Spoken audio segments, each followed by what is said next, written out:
நடிகர் திலகம் சிவாஜி கணேசன் அவர்களின் திரைப்பயணத்தில் தெய்வமகன் திரைப்படம் 1969ஆம் ஆண்டு வெளிவந்தது.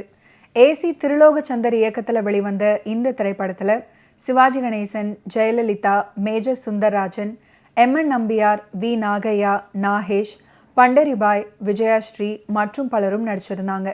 இந்த படத்துக்காக தமிழக அரசின் சிறந்த நடிகர் விருதை பெற்றார் சிவாஜி அவர்கள். முதல்ல ஆஸ்கர் விருதுக்கு பரிந்துரை செய்யப்பட்ட தமிழ் திரைப்படம் இதுதான்.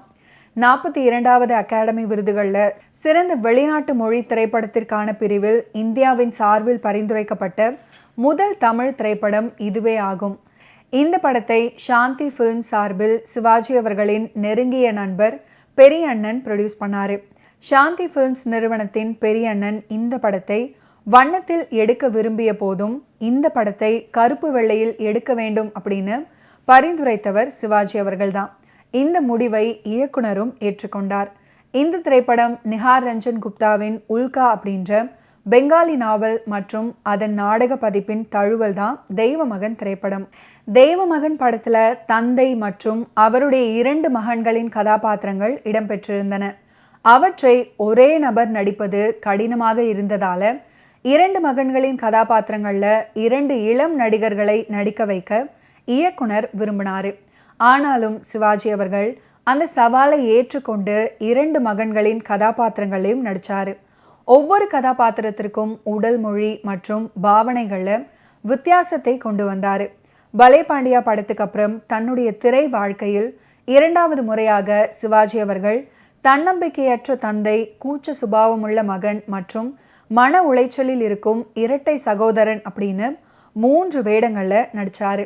சிவாஜி அவர்களின் வடு நிறைந்த முகத்துடன் கூடிய ஒரு கதாபாத்திரத்துக்கான ஒப்பனையை ஆர். ரங்கசாமியும் அவருடைய மகன் ஜெயந்த்குமாரும் பண்ணியிருந்தாங்க. ரங்கசாமி சிவாஜி அவர்களின் கதாபாத்திரங்களுக்கு வெவ்வேறு வித்தியாசமான தோற்றங்களை கொடுத்தாரு. சங்கரின் தோற்றம் நேர்த்தியாகவும், கண்ணனுக்கு விஜயின் தோற்றத்தை விட சற்றே கருமையான சரும நிறமும் கொடுக்கப்பட்டுச்சு. தி ஹன்ச்பேக் ஆஃப் நோட்ரே டேம் திரைப்படத்தில் வரும் குவாசிமோடோவை போலவே கண்ணன் இருக்க வேண்டும் என்பதே அதற்கு காரணமாக இருந்துச்சு.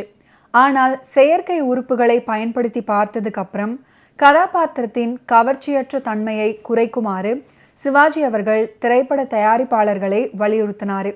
பார்வையாளர்கள் அந்த கதாபாத்திரத்தின் மீது வெறுப்பு கொள்ளாமல் அவனுடைய குறைகளுக்காக அவன் மீது அனுதாபம் கொள்ள வேண்டும் அப்படின்னு அவர் விரும்பினாரு. கண்ணன் கதாபாத்திரத்துக்காக அவரு விக்டர் ஹியூகோவின் the hunchback of Notre Dame நாவலின் கதாநாயகனாக குவாசிமோடோவிடமிருந்து உத்வேகம் பெற்றாரு.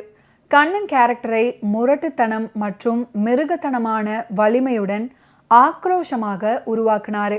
அதே நேரத்தில் விஜய் கேரக்டரின் உடல் மொழி திரைப்பட இயக்குனர் சி.வி. ஸ்ரீதரிடமிருந்து எடுக்கப்பட்டுச்சு.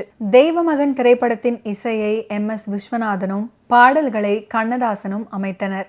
தெய்வமே தெய்வமே நன்றி சொல்வேன் தெய்வமே அப்படின்ற பாடல் அரசியல்வாதி சி.என். அண்ணாதுரைக்கு சிவாஜி கணேசன் அவர்கள் செலுத்திய அஞ்சலியாக எழுதப்பட்டது.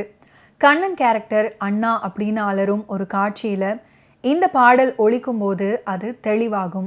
முகத்தில் தழும்புகள் கொண்ட ஒரு பணக்கார தொழிலதிபர் பண்டரிபாயை மணப்பதை சுற்றி இந்த கதை சூழ்கிறது. தம்பதியினர் மகிழ்ச்சியான வாழ்க்கையை வாழ்கின்றனர். தன்னுடைய மூத்த மகனின் முகத்தை பொறுத்து கொள்ள முடியாத அவர்களின் தந்தை அவனை வேறொருவரின் பொறுப்பில் விட்டுவிட்டு முதல் குழந்தை இறந்து விட்டதாக தன்னுடைய மனைவி கிட்ட சொல்றாரு. கவலையற்ற கல்லூரி செல்லும் அவருடைய இளைய மகன் ஜெயலலிதாவை காதலிக்கிறாரு. இதற்கிடையில் மூத்த மகன் தன் குடும்பத்தை பற்றி அறிந்து தன் தாயையும் சகோதரனையும் சந்திக்க முயற்சிக்கிறாரு. ஆனால் தன் அடையாளத்தை அவர்களிடம் வெளிப்படுத்த வேண்டாம் அப்படின்னு அவனுடைய தந்தை அவனிடம் கூறுகிறார். கண்ணன் ஒரு அலமாரியில ஒளிந்து கொண்டு விஜய்க்கு காசோலையை கொடுக்குமாறு சங்கருக்கு சைகை காட்டும் காட்சியை படமாக்குவதில் பல சிரமங்கள் இருந்துச்சு. கேமராவை நகர்த்த முடியாததால அந்த காட்சிக்கு சிவாஜி அவர்கள் ஒவ்வொரு டேக்கிற்கும் இடையில் தன்னுடைய தோற்றத்தை மாற்ற வேண்டியிருந்தது.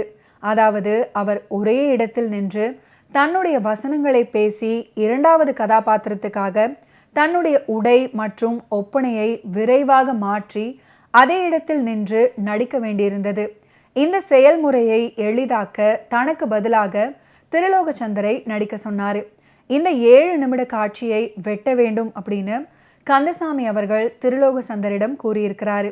ஆனால் அதை பல முறை மீண்டும் பார்த்ததுக்கு அப்புறம் எதை வெட்டுவது அப்படின்னு தெரியாததாலும் சிவாஜி அவர்கள் 3 கதாபாத்திரங்களாக நடித்த விதம் பிடிச்சிருந்ததாலும் திருலோகச்சந்தர் அதற்கு மறுத்து விட்டார்.